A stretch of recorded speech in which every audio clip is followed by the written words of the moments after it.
Now, new exhibits coming to Union Station, and we get a sneak peek this morning. It is all about one of the world's most famous ships. KMBC 9's Jamie Weiss is live this morning with a look at Titanic and Immersive Voyage. Hi, Jamie.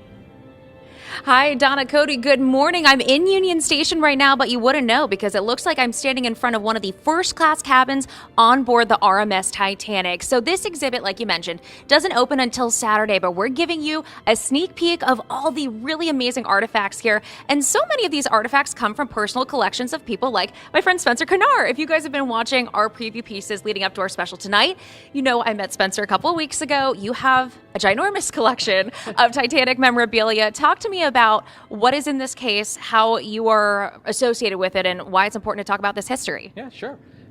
Jamie, this is a piece of first-class curtain trim made specifically for Titanic.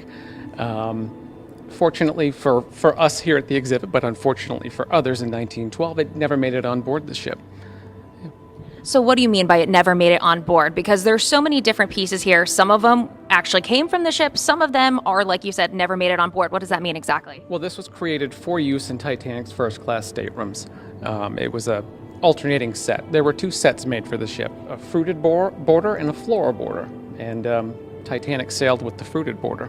The floral border was meant to be swapped in on other legs of the voyage, and it never made it.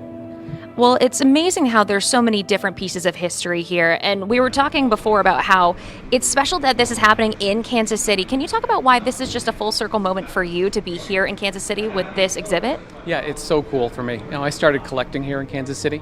My collection started with a White Star Line plate that I found in a Kansas City antique store. And I'm from Kansas City, so to be able to come back here and bring my now large collection to share with Kansas City is just a real dream come true for me. And it's so cool to get to see you and talk about all of these pieces in the exhibit together. We're going to talk to Spencer more throughout the morning here on First News, but there is so much more of this exhibit. We can't wait to show you. Make sure you stick with us throughout the morning. Cody, Donna? Let's go to Jamie Weiss live at Union Station to show us around. Hey, Jamie.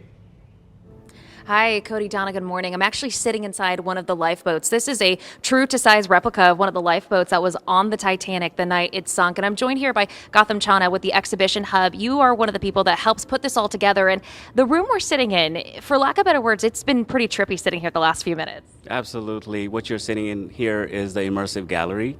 Exhibition Hub is a leader in creating these immersive gallery experiences. And what you're about to experience here is the Titanic from a lifeboat, and you will see the messages, the Marconi messages, the wireless messages that were being sent out that night.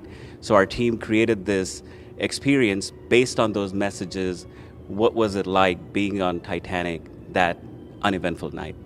And it's crazy to actually put yourself in the shoes of someone who have been on board. The first reaction I said to you when you said this was the real life size of a lifeboat is, this is big. This is a big lifeboat, and it's unfortunate so many people were not able to survive that. One thing we spoke about is how this is a different exhibit than so many other Titanic exhibits and museums around the world. What makes this one unique? What we've done, what Exhibition Hub has done, is we've used cutting-edge, state-of-the-art technology. What you see here is a two-story projection mapped onto the walls, onto the floor. That makes it trippy. But you feel like you're in the middle of the ocean, and making it immersive using these technological elements. We've paved a way for museums to make their exhibition look better. So what people may have seen in the past is very museum-like artifacts in the case, but what you're about to see here is just going to wow you as you go along the whole exhibit. And one of the things we're looking forward to seeing with you coming up in our next half hour in the 6 o'clock hour is there's a virtual reality experience. Can you give us like a brief sentence of why people should look into the VR here? The virtual reality experience, that is my favorite part of this. It is a walking VR. You are actually donning a headset and you're in the metaverse.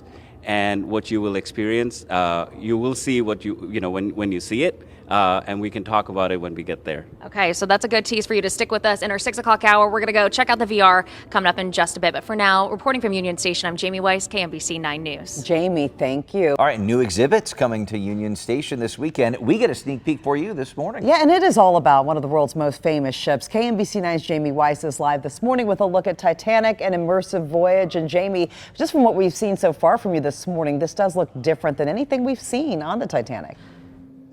Yeah, Donna, that's exactly right. This is completely different. And you might be thinking, Jamie, where are you standing? That has nothing to do with the Titanic. Well, I am here with Gautam Chanda with the Exhibition Hub. You helped put this together. And what room are we standing in right now? So this is the virtual reality experience. It's a walking VR experience that you have to experience to see what it feels like being inside the Titanic.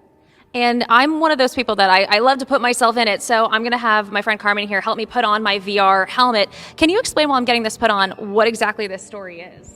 Yes. So Exhibition Hub has created this VR experience where you put on a headset and you go down to the bottom of the ocean, explore the wreck site, like you're Bob Ballard experiencing looking at the wreck site of Titanic for the very first time, and then you come on board of Titanic and then you walk the deck like you're Jack or Rose and you see the grand staircase, and it tells you the story like never done before in any of the other experiences.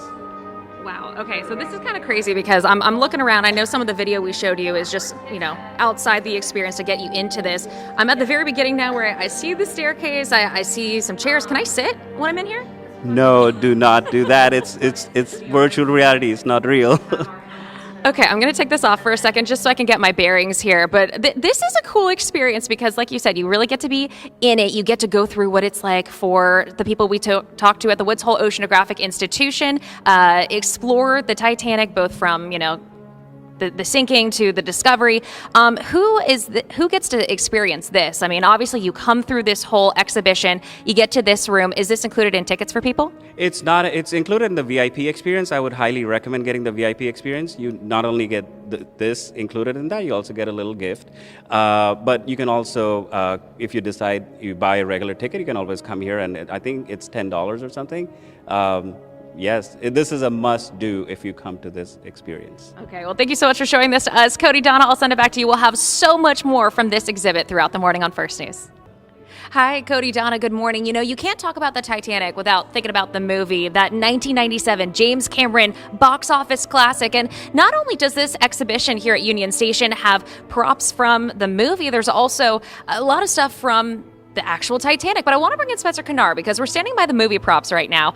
And when we're looking in this case, what stands out to you? The wax cup is particularly cool. It's made of wax so that when it was floating in the background scenes, it wouldn't clink together and make distracting background noise picked up by the microphones. It's so interesting. And, we're looking in this case, what stands out to me, probably surprised to no one, the heart of the ocean, the beautiful diamond. But you've also got another relic in there, the Titanic on VHS. We were talking off camera about how you can't find VHSs anymore.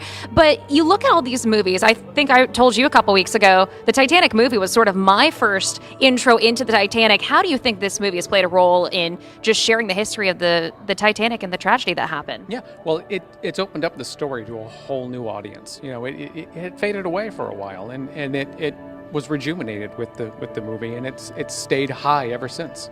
And when you look around this exhibit, because we've been here for a couple hours now, what's your take on just walking through everything? Oh, it's incredible. It's not your typical museum experience. You're actually boarding the ship. You're going to sit in the lifeboat. You're going to stand in the crow's nest. You're going to stand in the first-class grand staircase. It's incredible. It really is. And there's a whole VR experience, too, which we showed you at the beginning of this hour as well. There's so much more we're going to show you throughout the morning here on First News. But for now, Cody and Donna, I'll send it back to you. Hi, good morning, Cody. And nothing is more iconic Titanic than standing here in front of the grand staircase for the first class passengers. I want to flip us around, take us towards the dining room now, and that's where I'm going to join Spencer Kennard because we're looking at some of the White Star Line china. And, you have a very special connection to looking at these pieces. Can you share why? I do, yeah. Finding a White Star Line plate was how I got started collecting Titanic, and I found that plate here in Kansas City. And when you think about it, what a weird place to find a White Star Line plate.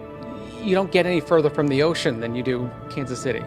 But, like you said, it started off your collection, said you have over 500 pieces in your collection, everything from White Star Line china, a plate, to pieces of movie memorabilia, even pieces of crafts that were made out of wreckage. And you said there was one other thing that stood out to you when we're looking at some of the items here in this display case. Yeah, I've always loved this soap advertisement here. You'd almost think it's an advertisement for the ship and not the soap by how prominently she's featured. But that's what it was back then. You know, Titanic was the epitome of luxury and opulence, and you had manufacturers that were clamoring to get their products on board or to be associated with the Titanic in some way. And this advertisement is indicative of that. It's just a neat piece, and I really enjoy it. And it's interesting because we're looking here and, you know, you have your White Star Line China, your first class, and how different is it to compare the first class passengers, some of the plates and the serving utensils they have compared to second class and even third class? What's that like? Well, Titanic did it a little differently. Titanic treated every class with an elevated sense of luxury. You know, where on other liners you might have the cheapest of the cheap in third class, you still had little elements of gold rims in Titanic's third class. Or in second class as well. And it just, they elevated everything a little differently, just head and shoulders above the competition at the time. Well, Spencer, we really appreciate your insight just taking a look at some of this, but we're not done. We are taking you through so much more of this exhibit throughout the morning here on First News. You won't want to miss it. Cody, I'll send it back to you.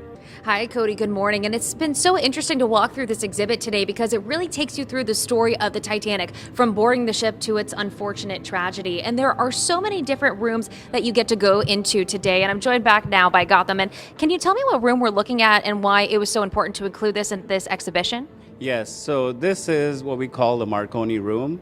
It was designed by the Italian company named Marconi as a telegraph room to send messages. Back in the day, there's no social media, cell phones whatsoever, but the passengers had utilized this room to send messages to their loved ones, you know, to the coast.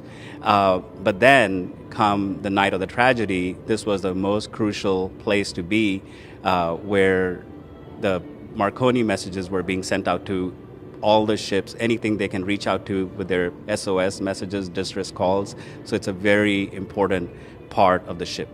And it's interesting, you had pointed out when we first took a look at this that I just thought this was a cool marble floor. You said that's not actually the case. That is the water you see. You see the desk being submerged into water, the chair, it's all getting filled up with water. Even when it was getting filled, there were the messengers that were they kept on sending the Morse code distress calls. It's a very special place.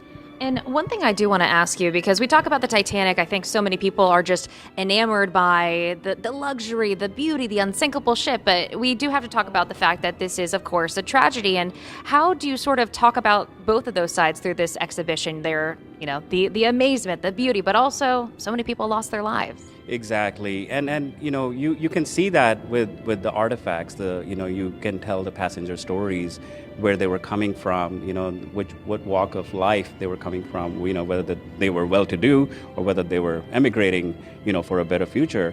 So you see both of those things here, and then you also see the opulence of the ship, the grandeur which is present. So I think both of those elements are very clearly present in this experience. Well, and it's been really cool to walk around Gotham. Thank you, Cody. We want to send it back to you, but stick with us. Coming up in our 8 o'clock hour, we have a full experience that you're going to not want to miss. KMBC 9's Jamie Weiss is live this morning with a look at Titanic and Immersive Voyage. So much to see there, Jamie. Yeah, Donna, there really is all morning long here on First News. We've been taking you through this exhibit, showing you all the different rooms. And one of the final rooms you'll come into here is this room of remembrance. And I'm joined now by the CEO of Union Station, George Castillo. And this is incredible because I was here last year when this was Disney 100, and you flipped around this space really quickly. And we've got everything in here from pictures to even items recovered from some of the bodies, like sheet music. We have a team that really understands our Kansas City community. We had Disney 100, then we did the Guinness Book of World Records. We chose this exhibition and had created it in less than 8 months. And then we just flipped the gallery from Guinness only a few weeks ago. So this is truly one of the most spectacular exhibitions we've ever mounted in our history. And it's interesting, too, because you have really tried to make this a fully immersive experience. Can you talk about what everyone gets as soon as they walk in the doors here? Well, this is a fully immersive experience, but everyone becomes a passenger. So you'll get a card, and you'll find out who you are. And then as you experience this exhibition and look at the artifacts at the very last room, this remembrance room, you will find out if you lived or if you perished. And I think we do such a good job of telling the stories of people. Yes, we have technology, yes, we have artifacts, but it's all about the people. when you think about this, the worst tragedy in transportation history, 1,500 people perished, but you get to learn about their stories. And when you come into this very last room, it's reverent. You'll find an opportunity to see if you survived or if you perished, but you'll also learn about the stories. And it's all about the stories that live on.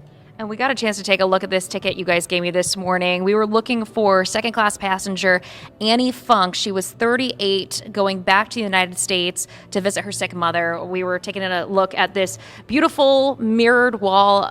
She's on the other side from where we're standing, but unfortunately she did not survive this tragedy. And it just goes to show how much attention to detail you've really put into every aspect of this exhibit. We're very fortunate. The team has done an amazing job. But again, we focus on the stories of the people because that's what we do so well. We preserve stories and we tell stories for future generations. So when people come, I hope they're proud of Union Station. They can tell the story of their grandparents and great-grandparents, but then they can learn about other people and connect those dots. George, I appreciate you spending the time with us this morning. And we want to mention there was so much more history you're going to get to learn tonight on KMBC 9 News at 6:30. Donna, I'll let you share more details. Jamie, this is spectacular. It really is, Donna. Good morning. And it looks like I'm about to board the RMS Titanic. I'm joined here by my friend Spencer Kennard. We met a couple of weeks ago getting to see your personal collection of Titanic memorabilia. And now here we are in Kansas City about to board the ship. I mean, the word we've been saying all morning long is immersive. Immersive, yeah, and this truly is an immersive experience. What better way to start your immersion than by boarding the ship? And it's so interesting. I just learned before you took us live on air that RMS stands for Royal Mail Service. Can you talk about what this ship really did? I know we all know about the tragedy, but why is this ship something that we still talk about 100 years after that happened? Well, it really is the perfect story. It has something for everybody in it. You know, it's got elements of romance, drama, horror. You know, it's a fantastic story. It calls to everybody, and it is relevant today as it was in 1912. And I think they do such a great job here of using that technology to really put you into the experience so that way you feel like you were back in 1912, back on the Titanic, and you get to go through the whole thing. And what's really special, Spencer, is when we met you, we got to see your whole Titanic collection. We're going to share that tonight in our special at 6:30. What is your message to Kansas City? Because this is where your whole collection started. Yeah, you know, just come, have a good time, experience the ship, experience the collection, and just enjoy yourselves. This is a unique experience that isn't going to come around again, so take the opportunity. I think that's a great way to put it. Spencer, thank you. And thank you for spending the morning with us. It's a live working exhibit here. They're putting all the final touches. You maybe saw someone behind me. They're putting all the final touches, Donna, so it's perfect for everyone when it opens on Saturday. I'll send it back to you. Okay, and Jamie, we want to make sure people know about your special tonight. KMBC with that exclusive ticket for you on board the Titanic.